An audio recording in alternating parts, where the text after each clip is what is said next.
Teaser procedure అంటే ఏంటి? So పురుషుల సంతానలేమి సమస్య అంటే మేల్ ఇన్ఫర్టిలిటీలో కామన్గా యూజ్ చేసే టర్మ్ టీజా.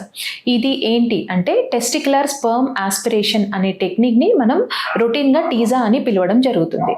సో ఈ టీజా అనే ప్రొసీజర్ యూజువల్లీ ఎవరికి యూజ్ చేయడం జరుగుతుంది అంటే మెయిన్గా ఏజోస్పర్మియా అంటే బయట సీమెన్ శాంపుల్లో ఎప్పుడైతే పేషెంట్కి స్పర్మ్స్ అనేవి కంప్లీట్గా నిల్ కౌంట్ ఉంటుందో లేదా జీరో కౌంట్ ఉంటుందో ఇటువంటి కండిషన్ని మనం ఏజోస్పర్మియా అని అంటాం.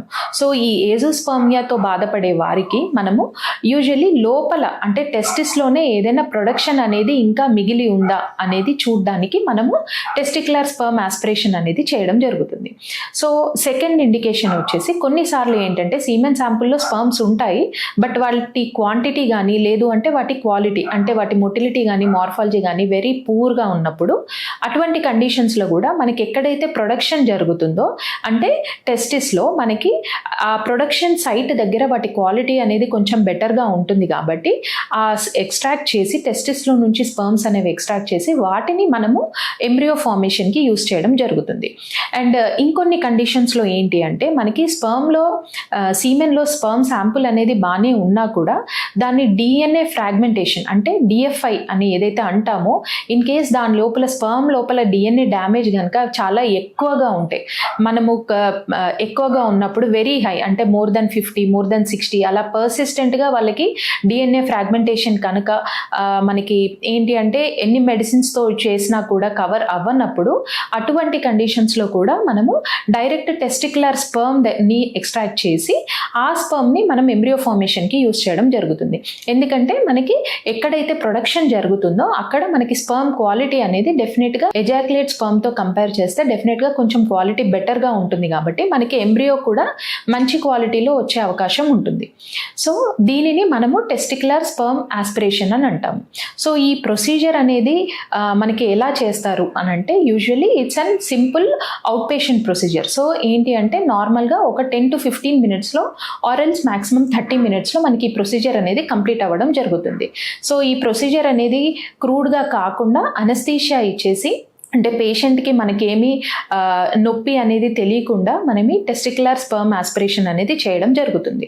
సో ఈ ఆస్పిరేషన్ చేసేటప్పుడు యూజువల్లీ ఏం చేస్తారు అంటే టెస్టిస్లో మనం ఒక చిన్న సిరింజ్ తోటి కొంచెం సెమ్నిఫెరస్ ట్యూబ్యూల్స్ అని అంటాము, అవి అక్కడ మనకి స్పర్మ్స్ అనేవి ప్రొడ్యూస్ అవ్వడం జరుగుతుంది కాబట్టి ఆ శాంపుల్ అనేది కొంచెం ఎక్స్ట్రాక్ట్ చేసి అది మనము ఎంబ్రియాలజిస్ట్కి హ్యాండ్ ఓవర్ చేయడం జరుగుతుంది.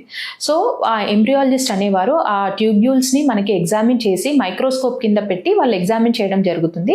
సో అక్కడ వాళ్ళు ఎగ్జామిన్ చేసినప్పుడు స్పర్మ్స్ అనేవి కనిపించడం జరుగుతుంది. సో ఎవరికైతే ప్రొడక్షన్ అనేది లోపల టెస్టిస్లో ఇంకా అంటే బయటికి జీరో ఉన్నా ఎవరికైతే లోపల ప్రొడక్షన్ ఇంకా మిగిలి ఉంటుందో అటువంటి వారికి మనకి స్పర్మ్స్ అనేవి కనిపించడం జరుగుతుంది.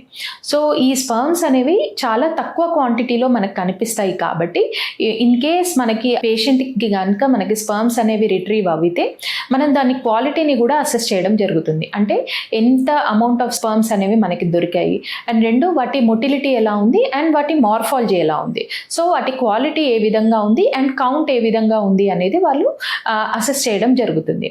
అండ్ ఇంకొన్ని కేసెస్లో ఏంటి అంటే కంప్లీట్గా అంటే బయట జీరో ఉండి లోపల కూడా కంప్లీట్గా ప్రొడక్షన్ ఎవరికైతే ఆగిపోతుందో అటువంటి పేషెంట్స్కి కొన్నిసార్లు మనకి స్పర్మ్స్ అనేవి రిట్రీవ్ చేయలేకపోవడం కూడా మనకి జరుగుతూ ఉంటుంది రొటీన్గా.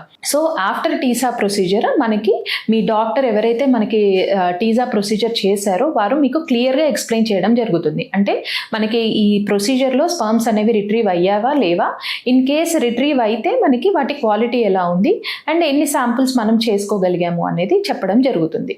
అండ్ ఒకవేళ మనకి ఆ స్పర్మ్స్ కనుక దొరికినట్టయితే వాటిని ఇక్సీ అనే ప్రొసీజర్ ద్వారా అంటే ఈ స్పర్మ్స్ అనేవి చాలా లెస్ క్వాంటిటీలో ఉంటాయి కాబట్టి మనకి వేరే ప్రొసీజర్స్ అనేవి మనం ఎక్కువగా చేయలేము, ఓన్లీ ఇక్సీ అనే ప్రొసీజర్ ద్వారా అంటే ఒక ఎగ్కి ఒక స్పర్మ్ అనేది ఏదైతే అంటే ఉంటుందో అటువంటి ప్రొసీజర్లో మాత్రమే మనం మిక్సీ టెక్నిక్ ద్వారానే వీటిని మనం ఈ స్పర్మ్స్ని యూటిలైజ్ చేసి ఆ పేషెంట్కి తన ఓన్ జెనెటిక్ మెటీరియల్తో పిల్లలు కలిగించే విధంగా మనం యూస్ చేయడం జరుగుతుంది. అండ్ ఈ ప్రొసీజర్ యొక్క సైడ్ ఎఫెక్ట్స్ ఏమైనా ఉంటాయా అంటే పెద్దగా ఏమీ ఉండవు. ఇంతకుముందు చెప్పుకున్నట్టు అది చాలా సింపుల్ ప్రొసీజర్ కాబట్టి యూజువల్లీ సేమ్ డే డిశ్చార్జ్ చేయడం జరుగుతుంది.